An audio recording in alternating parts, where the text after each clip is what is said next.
It was a March morning in 2024 at the luxurious Palacio Real Hotel in Madrid, when fate decided to play its most incredible trick.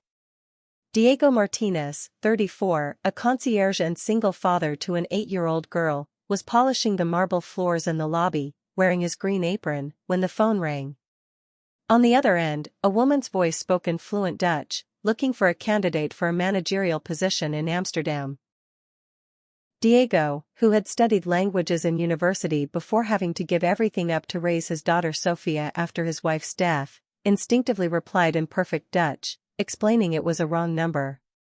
At that moment, Isabel Vasquez, 38, the CEO of Spain's most powerful hotel group, with a personal fortune of €2 billion, stepped out of the gilded elevator and stopped dead in her tracks. Seeing a concierge speak Dutch like a diplomat left her breathless. When Diego hung up, she approached him, her eyes shining with curiosity. Diego's response, revealing he also spoke English, French, German, Italian, and Russian, was about to trigger a chain of events that would forever transform the life of a father who had sacrificed his dreams for love. The Hotel Palacio Real in Madrid was the symbol of Spanish excellence in the world of luxury hospitality. Situated in the heart of the Austria's neighborhood, the 19th-century building shone like a jewel among the historic palaces. Its white Mecale marble reflected the golden morning light, and the imposing columns supported a ceiling painted by masters of the Spanish Golden Age. Diego Martinez moved silently through this splendor, his dark green apron contrasting with the surrounding elegance. At 34, he had mastered the art of invisibility.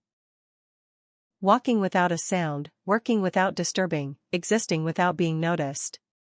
Every morning at 6 a.m., he began his methodical routine, polishing the marble until it shone like mirrors, cleaning the crystals of the Valencian chandeliers, fixing every detail so everything was perfect for the international guests paying up to €3,000 a night.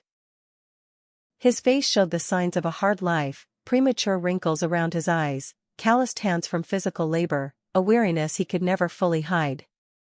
But when he smiled, which only happened when thinking of Sofia, his 8-year-old daughter, his eyes lit up with a light that betrayed an intelligence and culture his current job didn't hint at. Diego's story was that of too many men who had to give up their dreams for love. He held a degree in philology and modern languages from the Complutense University of Madrid, graduating with honors, and had won a scholarship for a master's in international relations at the University of Amsterdam. He spoke 6 languages fluently, and his future seemed written: a career in multinationals, international travel, a cosmopolitan life. Then he met Carmen, a sweet pediatrician from Salamanca, and together they dreamed of traveling the world working for humanitarian organizations. Sofia was born when they were full of plans. They wanted to teach her 4 languages, take her to see the world, give her every opportunity. But on September 23, 2019, while Carmen was returning from the hospital after a night shift, a drunk driver hit her in a crosswalk. She died instantly, leaving Diego a widower at 29 with a 3-year-old girl to raise alone. The first months were devastating. Diego tried to continue working part-time at the translation agency where he'd started after graduating, but Sofia had terrible nightmares. She got sick constantly. She needed his constant presence. Her maternal grandparents lived in Andalusia, too far to help daily. Babysitters cost more than he earned. That's how he made the hardest decision of his life. He gave everything up. He sold the house they'd bought together in Malesana. He liquidated his savings to pay Carmen's medical debts and moved to a 2-bedroom apartment in Vallecas. He looked for any job that would allow him to be there for Sofia. The Hotel Palacio Real hired him after 3 months of desperate searching. The salary was modest, €1,000 a month, but the 6 a.m. to 2 p.m. shift let him take Sofia to school, be there when she was sick, and never leave her alone at night. He accepted the job as a temporary sacrifice, thinking he'd resume his career sooner or later. But the years passed, and Diego realized that temporary had become his life. Sofia grew up happy and serene. She was at the top of her class. She already spoke a little English and French thanks to their nightly conversations. For Diego, seeing his daughter smile was worth more than any international career. That March morning began like all the others. Diego arrived at 6 a.m. sharp, greeted Manolo, the night porter, and started his usual rounds. First, the noble floor with the presidential suites, then the breakfast rooms, and finally the main lobby, the hotel's showcase. He was polishing the central column, the one closest to the famous golden elevators, when the mobile phone in his apron pocket started ringing. On the screen appeared an international number, +31, the Netherlands. Diego hesitated. Who could be calling him from Amsterdam? Probably a wrong number. But curiosity won, and he answered. A professional female voice began speaking in fluent Dutch, looking for a certain Diego Martinez for a managerial position with Amsterdam Executive Search. Diego froze. Someone was calling him from the Netherlands for a management job, talking as if it were the most natural thing in the world. He hadn't updated his LinkedIn profile in 5 years, but something stirred inside him. The part of his brain that had studied in Amsterdam, that had dreamed of working for multinationals, that spoke 6 languages, suddenly snapped back to life. He replied in perfect Dutch, politely explaining there must be a mistake, that he didn't work in management. The conversation continued for 5 minutes, Diego handling the situation with the professionalism of someone who had studied international business. What Diego didn't know was that just a few feet away, Isabel Vasquez was stepping out of the private elevator that took her directly from the garage to her office on the 20th floor. Isabel Vasquez was a legend in the Spanish business world. At 38, she had inherited a small hotel in San Sebastián from her father and transformed it into an empire. Vasquez Hotels, 47 luxury properties in 15 countries, annual revenue of €800 million. Forbes had included her among the most powerful women in Europe, but she preferred to be remembered for creating 12,000 jobs. She was a woman who noticed everything, who was never surprised. But when she heard that man in the green apron speaking Dutch with the perfect accent of someone who had studied in Amsterdam, with the confidence of an international manager, she stopped dead in her tracks. Her Louboutin heels stopped echoing on the marble. Isabel knew the value of language skills. She herself spoke 4 languages fluently. But hearing a cleaner handle a business conversation in Dutch with such natural ease left her speechless. When Diego hung up, always with utmost professional courtesy, Isabel approached him, not with the arrogance of a boss, but with the curiosity of someone who had just discovered something extraordinary. She asked him if he really spoke Dutch, and Diego's answer amazed her. Not just Dutch, but also English, French, German, Italian, and Russian. When she discovered he had a degree from Complutense and a master's from Amsterdam, but had worked as a concierge for 5 years, she understood she had a unique case before her. Diego explained his story simply, without self-pity. He was a widower. He had an 8-year-old girl. This job allowed him to be there for her. Isabel felt something hit her in the chest. In that answer, there was a dignity, a fatherly love, that moved her, but there was also a waste of talent that outraged her. She asked him to come to her office in an hour. Diego felt the world spin. In 5 years, he had never spoken directly to the owner. When he asked if there was a problem, Isabel replied that it was time to stop wasting his talent. An hour later, Diego found himself in the most elegant office he had ever seen. The 20th floor of the Hotel Palacio Real housed the operational headquarters of Vasquez Hotels, and Isabel's office was a masterpiece of Spanish design. Panoramic windows overlooking the royal palace, furniture by Spanish designers, contemporary artworks worth more than his annual salary. Isabel had quickly looked him up. Degree with honors from Complutense, master's in Amsterdam with a thesis on emerging European markets, internships at the European Commission, then nothing. She wanted to know what happened. Diego told her everything without self-pity.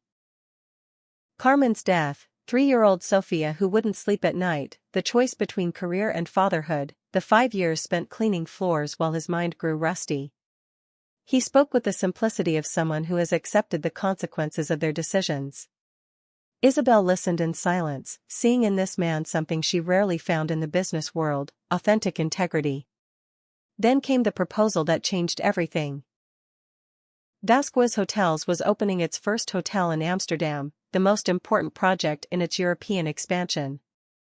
200 suites, international clientele, alliances with major Dutch multinationals. They needed someone to manage relationships with local partners, someone who understood Dutch culture, who spoke the language perfectly. The offer was incredible: Director of International Relations for the Amsterdam project. €4,000 a month. An office on the 18th floor. Travel limited to a maximum of 2 days a month. A flexible schedule that would allow him to be there for Sofia. Diego couldn't believe it. It was everything he'd ever dreamed of, perfectly adapted to his current life. Isabel explained her philosophy. He had something more valuable than experience in the hotel sector: native-level language skills, international training, and above all, emotional intelligence. What had impressed her wasn't just that he spoke Dutch, but how he had handled that call: professionalism, courtesy, problem-solving.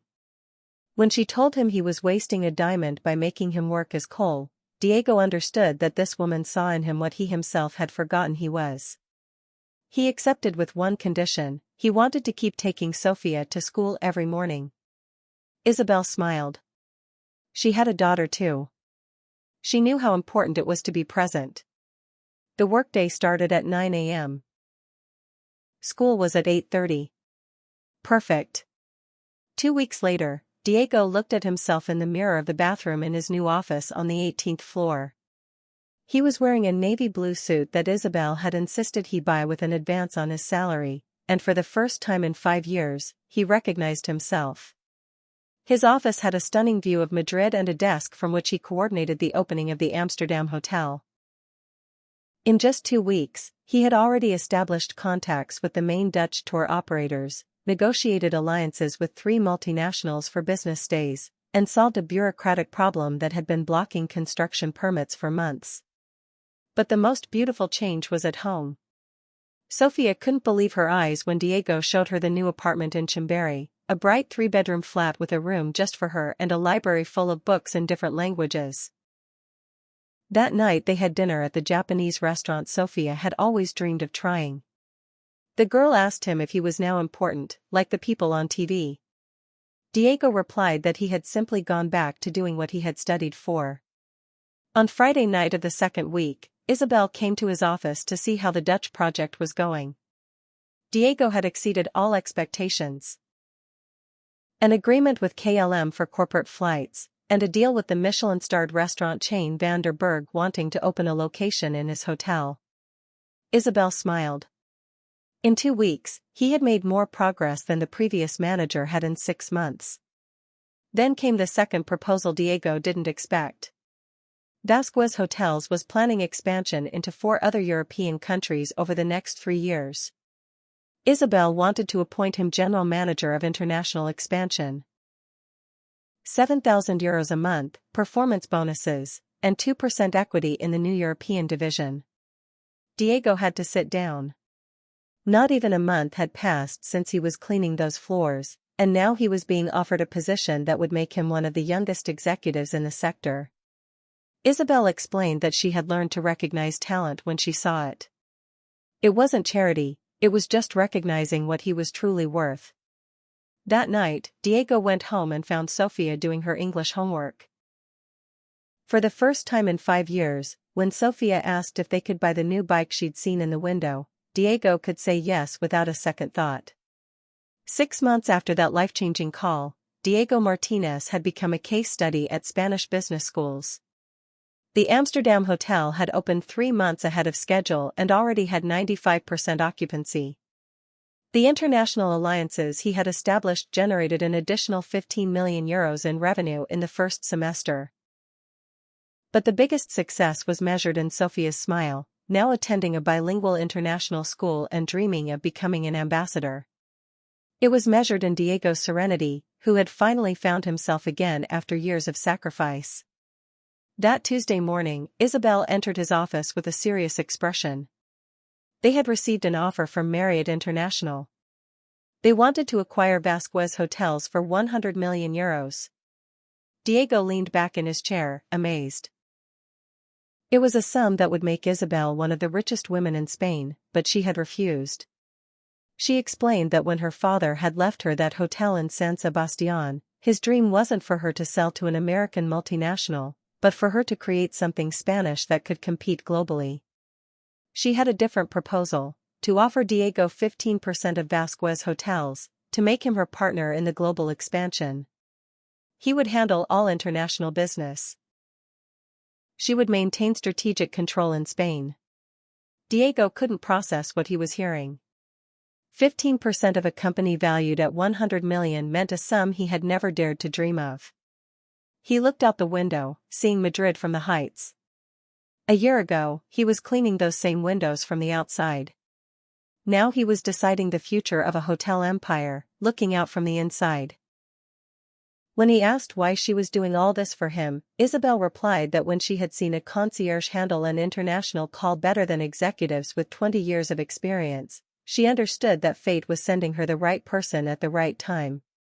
That night he had dinner with Sofia at the hotel restaurant, the very place where before he couldn't have afforded even a coffee. Sofia, now 9, already spoke 4 languages fluently and dreamed of opening hotels all over the world like her dad. When he officially accepted the partnership, the news made headlines in all the economic newspapers. But for Diego, the true victory wasn't the newspaper headlines or the millions in the bank.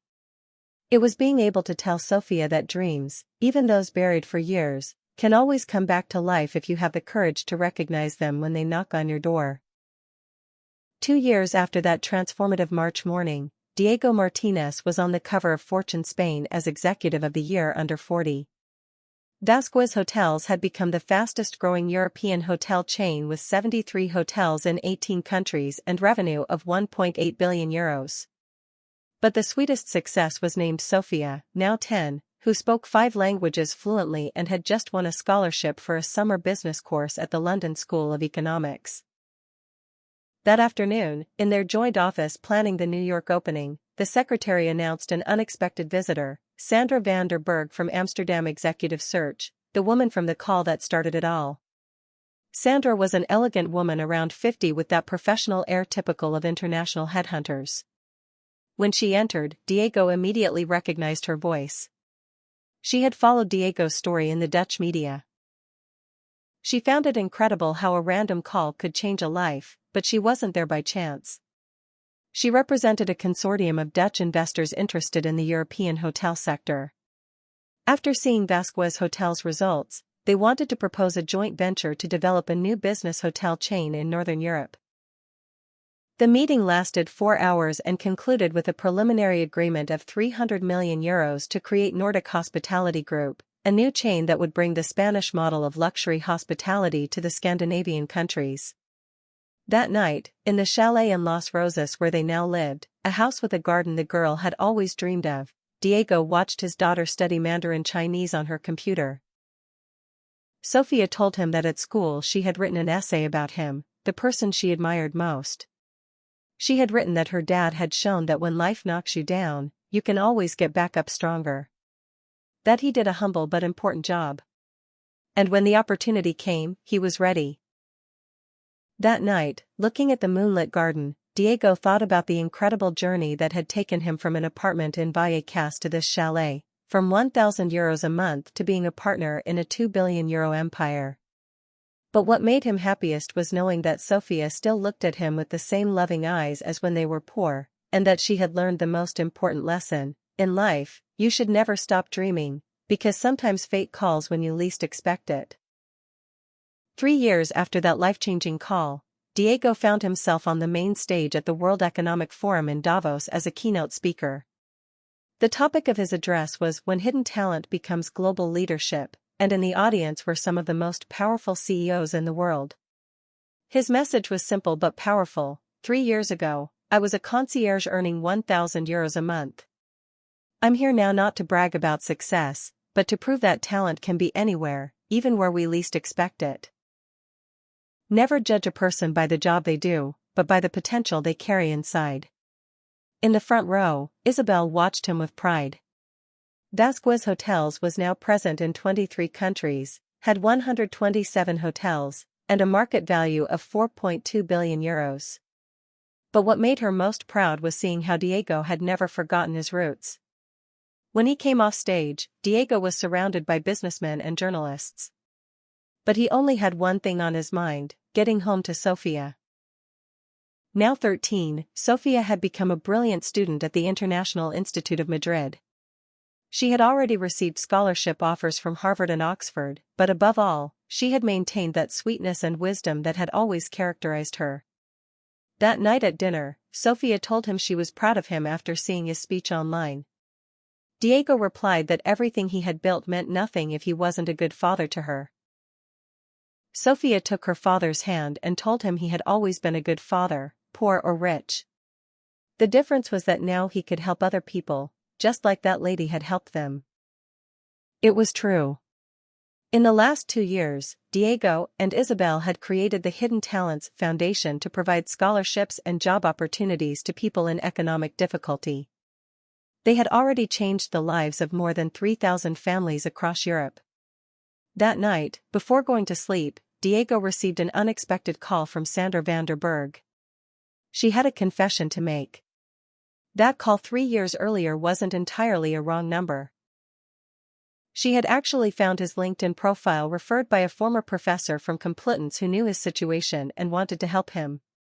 Professor Martinez was sure Diego would refuse out of pride if the offer came directly from him. So he had asked Sandra to call him, pretending it was for another job, hoping someone in his environment would notice his skills. Diego remembered Professor Martinez, his thesis advisor, a gentle man who had always believed in his abilities. He had died the previous year, but until the end, he had kept an interest in his former students. The next day, Diego and Sofia went to the Madrid cemetery to bring flowers to Carmen's grave, as they did every Sunday. But this time they made a stop to also visit Professor Martinez's grave, to thank him for believing in him when he himself had stopped doing so. As they drove home, Sofia made an observation that summed up all the wisdom learned in those extraordinary years. There are no wrong numbers, Dad. There are only people who know how to recognize the right moment to change someone's life. Diego looked at his daughter and saw in her not only Carmen's intelligence and determination, but something new, the awareness that every act of kindness can create miracles. That night, before falling asleep, Diego looked at the phone on the nightstand and smiled. Who knows how many lives were about to change at that very moment with a simple phone call? How many hidden talents were just waiting for someone to dial the right number? Because, as he had learned in those incredible years, the greatest success isn't the one you build for yourself, but the one you create for others. And it can all start with an unexpected call, even if it's the wrong number. If this story made you believe that fate can call when you least expect it, leave a like. Tell us in the comments, have you ever received a wrong number call that changed your life? What hidden talent do you have that no one knows about? Do you believe opportunities always come at the right time? Subscribe and hit the notification bell for more stories that prove it's never too late for a second chance. Share this story with someone who needs to know that dreams can always come back to life. Remember, your talent is just waiting for the right call, and sometimes that call has the wrong number.